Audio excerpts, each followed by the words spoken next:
Ce que vous traitez et que vous avez eu à débattre pendant le colloque. Donc l'intitulé de ma présentation, c'est l'indignation politique sur les réseaux sociaux.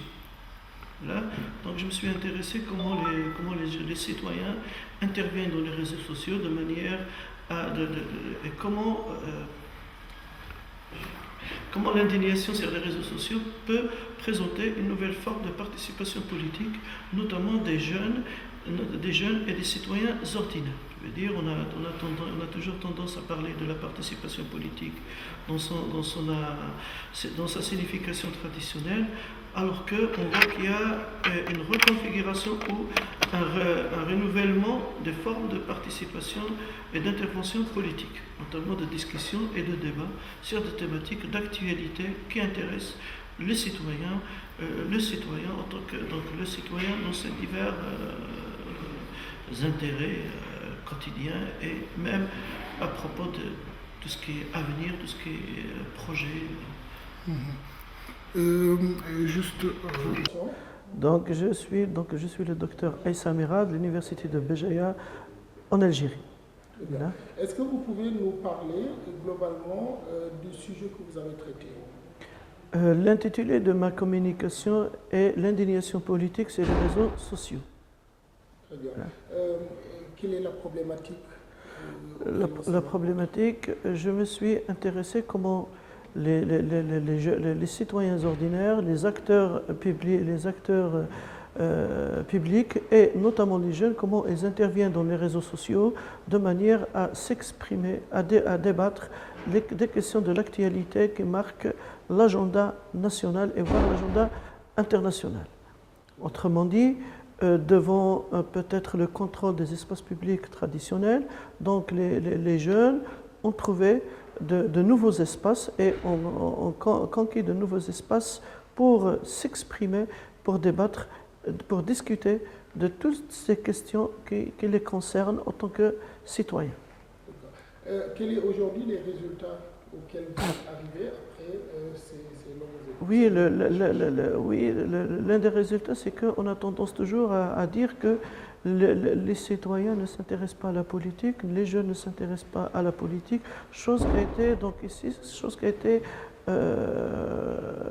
donc on a prouvé le contraire. C'est que les jeunes interviennent, les citoyens discutent, certes, ils n'interviennent pas selon les modèles traditionnels, dans un parti, dans un cadre syndical, un cadre structuré, non.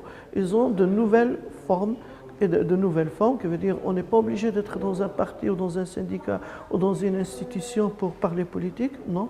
On est là, on est structuré soit dans des pages Facebook ou dans des blogs ou dans des réseaux d'amis ou des réseaux professionnels et on trouve que donc on débat, on parle, on propose des solutions, on s'indigne devant une situation. Le fait de s'indigner devant une situation, on comprend qu'il n'y a pas un sentiment d'indifférence. C'est donc ici les gens ne veulent pas ou les citoyens ne veulent pas que les choses passent facilement comme ça. Donc ils s'indignent. C'est une manière de refuser ou de contester une situation dont l'objectif c'est de la changer. Un deuxième résultat, c'est que quand on s'indigne, l'indignation qui est toujours alimentée, il faut qu'elle soit alimentée par des arguments,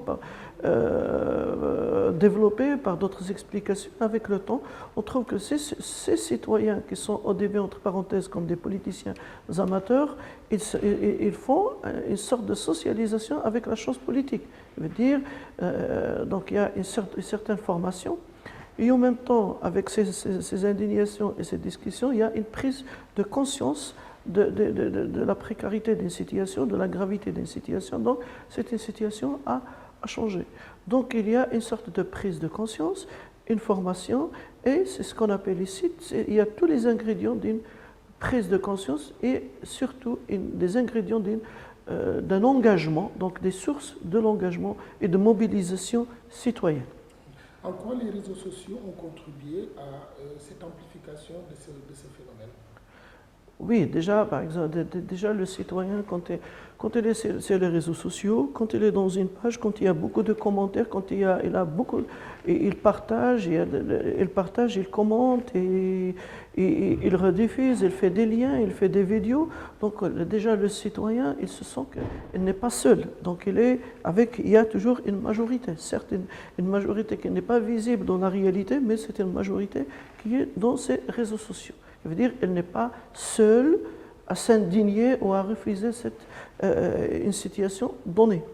Et en même temps, on sait que sur les réseaux sociaux, il y a toujours cette logique du nombre. Donc, et le citoyen, toujours, et c'est ça, l'être humain cherche toujours à être avec une majorité. Il veut toujours le nombre. Et sur les réseaux sociaux, il y a toujours cette histoire de nombre. En même temps, le débat, la discussion instantanée,